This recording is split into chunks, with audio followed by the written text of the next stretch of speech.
इस सारे सेशन का बुनियादी मकसद ये है कि हम सब के सब जो लोग यहाँ बैठे हैं और सुनने वाले हैं, उनकी ज़िंदगी में प्रॉब्लम्स हैं और वो प्रॉब्लम्स की पॉजिटिव साइड क्या है वो वाज़े हो सके। पॉइंट नंबर 1 है क्या, जो प्रॉब्लम की पॉजिटिव साइड है जो समटाइम्स सामने नहीं आ रही होती, अक्ल के बावजूद, पीएचडी के बावजूद, डिग्री के बावजूद, इतने वीज़े लगने के बावजूद, 50 साल उम्र गुजरने के बावजूद भी बाज़ औक़ात सिक्के का एक रुख सामने होता है और दूसरा रुख सामने नहीं होता।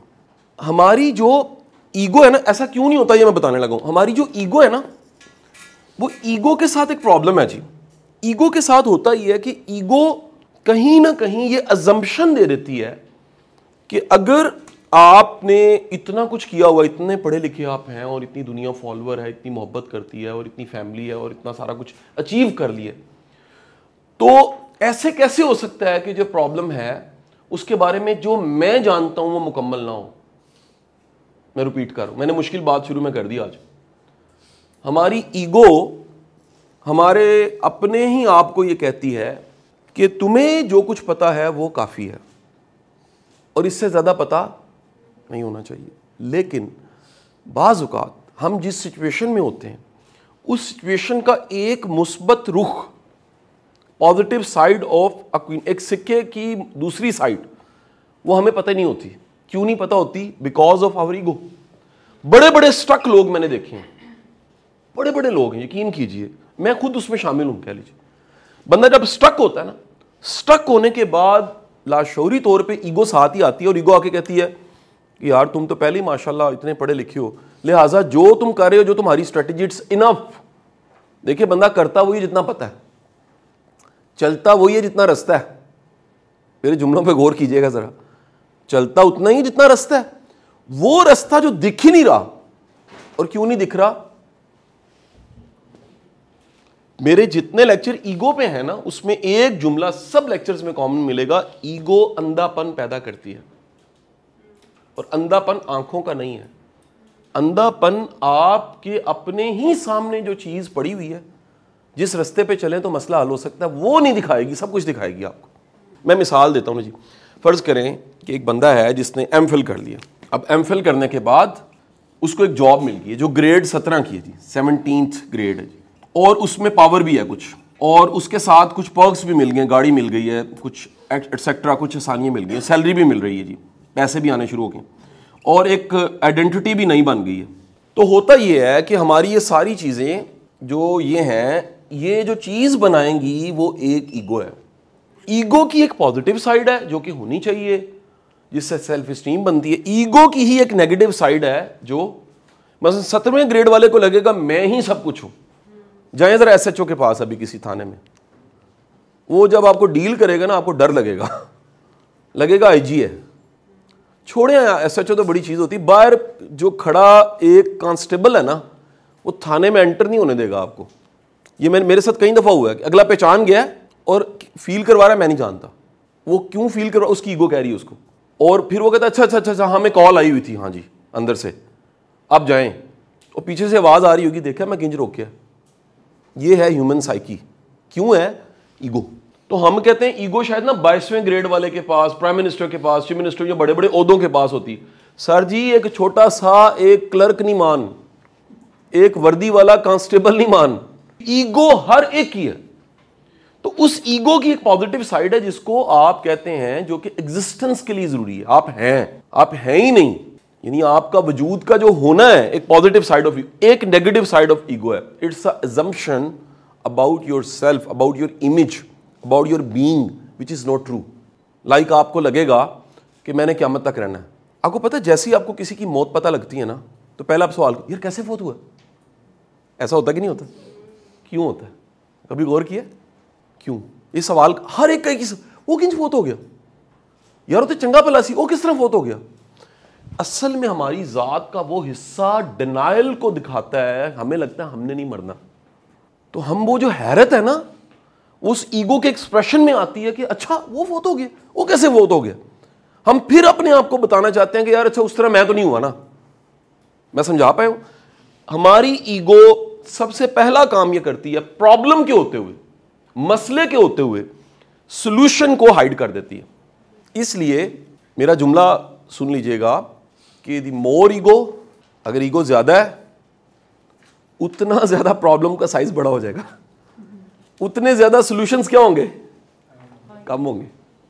इसलिए यानी ये मैंने सिर्फ, अब ये देखें इसको फिल करते हैं, इधर आप इधर पीएचडी कर दें, इधर आप ग्रेड एक और ऊपर कर दें, इधर पावर और बढ़ा दें, इधर पैसे और बढ़ा दें, इधर आइडेंटिटी, क्या ख्याल है। और असल में क्या हुआ है, और ईगो। इसलिए कुरान पाक में जो वर्ड है ना 39 टाइम एक वर्ड आया है, वो है तागा। तागा क्या होता है, किसी चीज का अपनी हद से निकल के बाहर जाने को तागा कहते हैं। जिस तरह चंद दिन पहले लाहौर में पास जो दरिया है उसने क्या किया, उसने तागा किया। मैं वर्ड्स पे ना डिग डाउन करता हूं, ये कहां से निकला है, कहां से निकला। तो मैंने कहा 39 टाइम तागा आया है, तो हम ये उर्दू में इस्तेमाल तो करते हैं तुगयानी। तो तागा का जो वर्ड है ना वो सिर्फ दरिया तक नहीं है, असल में तागा का वर्ड जो कुरान पाक में इस्तेमाल हुआ है वो नफ्स के तागा से हुआ। इसको हिंदी में कहते हैं अहंकार।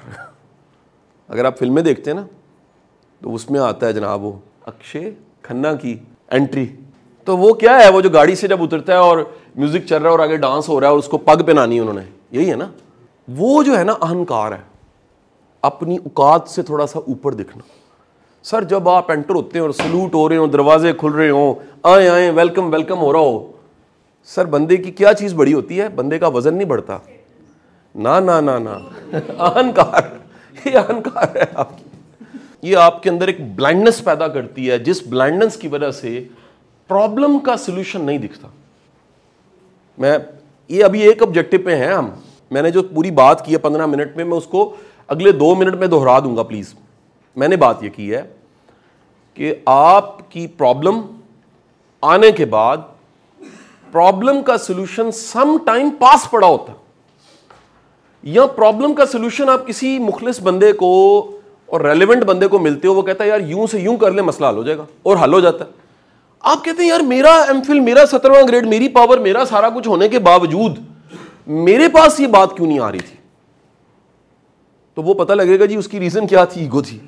और ईगो का मतलब क्या, ईगो की एक पॉजिटिव साइड है जो कि होनी चाहिए, जो हमारी एग्जिस्टेंस के साथ जुड़ी है।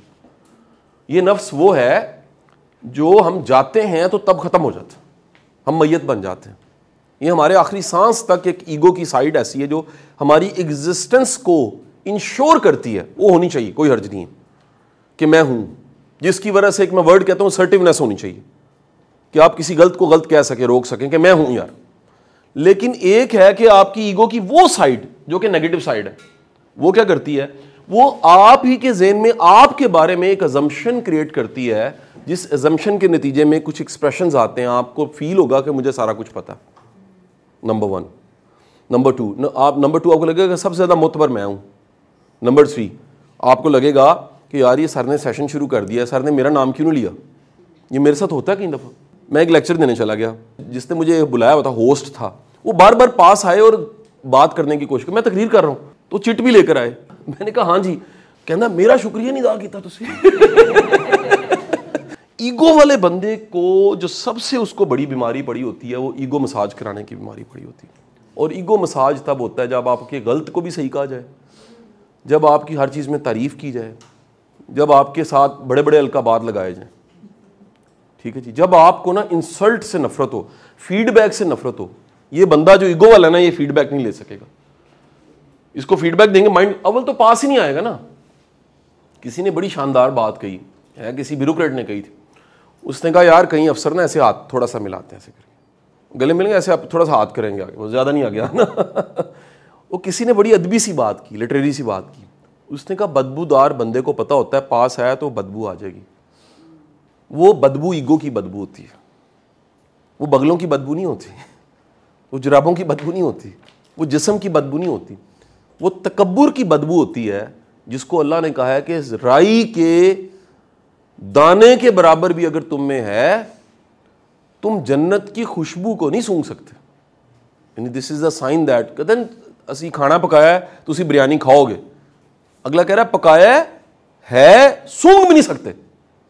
This is the punishment. जन्नत की खुशबू भी नहीं सूंघ सकते अगर क्या है तुम में राई असल में एक छोटा सा बिल्कुल जो होता है ना जी, कॉटन का छोटा सा रुई होती है, उसका छोटा सा एक दाना जो होता है ना, बिल्कुल ग्रामिंग में भी देखें तो 0.01 ग्राम का ही बनता है, ऐसे करें उड़ के वो जाता है। इतना सा भी अगर तकब्बुर है, जन्नत की खुशबू नहीं सूंघ सकते। और मेरा जुमला जरा प्लीज आज के टॉपिक पे जुमला बोलने लगा, पहले हजम करना फिर लिखना। मुझे ये लगता है कि जिसमें वो ईगो है उसकी अपनी जिंदगी जहन्नुम बनी होती है। जन्नत में तो बाद में जाना मर के, भाई जिंदगी जहन्नुम बन जाती है।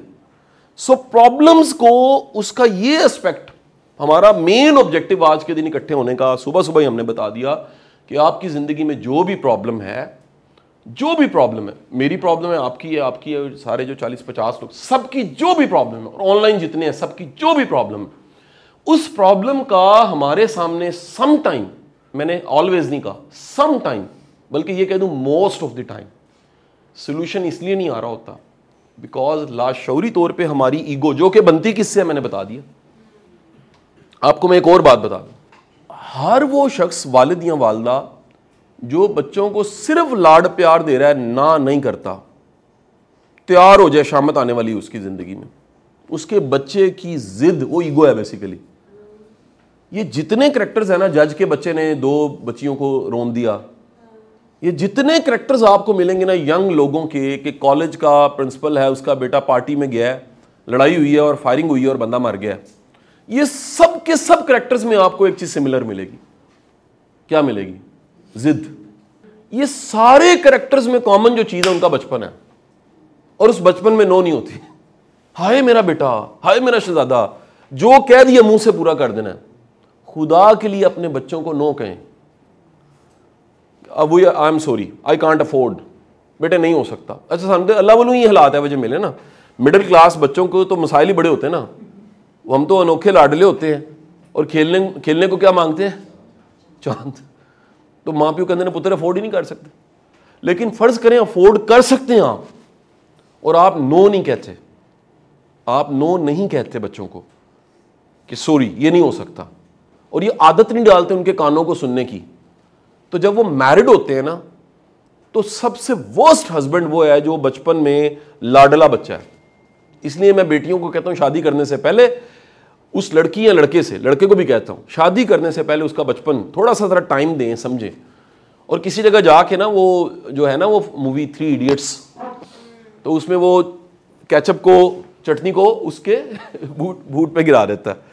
जरा उसको ना क्राइसिस थोड़ा सा दें, कभी 2-3 दिन ना बात करके देखें, कभी आप किसी चैलेंज में से गुजारें, ऐसे निकलेगी ईगो, तुम्हें पता नहीं मैं कौन हूं। ये जुमले का मतलब क्या है? इसका मतलब यह कि जो अजम्पशन उसके बारे में बैठी हुई है, वो अजम्पशन उसकी अपनी है, और उसकी बेस पे फिजिकली तो वो 5.5 फुट का है, और उसकी विड्थ जो है वो कितनी होती जी, 25, 30, 40, 50 ही होती होगी। लेकिन उसका अहंकार, उसकी ईगो जो है, उसका साइज। इसलिए ये कोटेशन फिर आज समझ आ जाएगी कि बंदा अपने बिस्तर पे जब लेटता है तो बिल्कुल एग्जैक्ट उतनी जगह होती है जितनी कब्र में होनी, एग्जैक्ट। बाकी पूरे घर के अंदर उसकी क्या चीज रह रही होती है? अना रह रही होती है। आपकी वो सवारी जो असल में आपके इस्तेमाल की सवारी है, रियली नीड के बाद जो कुछ भी पड़ा है, या वो फियर है आपका, क्या बोला, या वो क्या है? फियर है कि मुक ना जाए इसलिए इकट्ठा किया हुआ है, या वो क्या है? ईगो है। अच्छा, अब आ जाते हैं कि हमारे जितने भी सूफिया इकराम है ना, दरवेश हैं, अल्लाह वाले हैं, और खानका जो थी वो तो मल्टी डायमेंशन काम कर रही होती थी, क्योंकि जो बुजुर्ग थे वो हकीम भी थे, उनमें हिकमत भी थी। तो खानका में आज भी अगर कहीं देखें कोई खानका ऐसी हो, तो वहां पर आपको 3-4 एक्टिविटीज कॉमन मिलेंगी जो कईयों को पसंद नहीं होंगी, मैं जानता हूं, लेकिन मैं सिर्फ ये बताना चाह रहा हूं कि खानका इसको एड्रेस कैसे करती है, इस मसले को, with the help of assignments, खिदमत की, सेवा की। आप आज भी चले खानका, तो ऑब्वियस है कि कईयों का एक्सपीरियंस नहीं होगा खानका जाने का, लेकिन आप में से कोई अगर करतारपुर गया, कौन कौन ननकाना गया जी, कौन कौन जो है वो पंजा साहब गया, या फर्ज कीजिए आपको टेम्पल्स चले गए, एक्सपीरियंस करना चाहिए ना। तो मैं तो ट्रैवल करता हूँ, मैं हर जगह जाता हूँ जी, मैं टेम्पल्स देखता हूँ, मैं सिनागोगा जाता हूँ, मैं जनाब मंदिर देखता हूँ, मैं दुनिया जब घूमता हूँ तो मैं तो हर चीज़ देखता हूँ, एक्सपीरियंस करना चाहिए। तो आपको वहाँ कॉमन फैक्टर ये मिलेगा कि आप जूती उतार के गए, जब वापस आएंगे जूती सीधी होगी। कॉमन फैक्टर होगा कि मुझे एक दोस्त मेरे बताने लगे, वो सोडी सिंह, वो मिनिस्टर हैं इंडिया में, दुबई मेरे साथ बैठे हुए, पंजाब में मिनिस्टर हैं। तो वो कहते हैं कि शाह साहब ये कॉमन है कि हमारे जो सर्व करने वाले लंगर जो दे रहा होता है हर प्लेट में डाल के, उससे पूछा जाए ना कि तुम क्या हो, वो 20वें 22वें ग्रेड का अफसर होता है और वो नाम लिखवाता है सेवा में, वो क्यों में नाम लिखवाता है, यार मुझे को मौका दो, क्यों, मेरा अहंकार कम हो जाए। अच्छा, कॉमन है बर्तन धोने की ड्यूटी मिल जाएगी, कॉमन है चाय बनाने की ड्यूटी मिल जाएगी, कि यार वो दरअसल उसका कतई मकसद किसी की इंसल्ट नहीं है, कतई मकसद ये नहीं है कि जी आप कुछ जो है ना वो किसी की वैल्यू को कम करना चाह रहे हैं। ये किसी की अपनी चॉइस है कि वो किसी तज़किया के प्रोसेस में से गुजर के रिफाइन होना चाहता है कि असल में मैं क्या हूं। तो वो जो तज़किया का प्रोसेस है उसमें इम्प्योरिटी बहुत बड़ी, जो इस प्रोसेस में से गुजर के यहां आपने प्योर होके आना है ना, इम्प्योरिटी ने एलिमिनेट होना है, उस इम्प्योरिटी का नाम ईगो है। आगे चले, ये हमारा एक ऑब्जेक्टिव नंबर 2।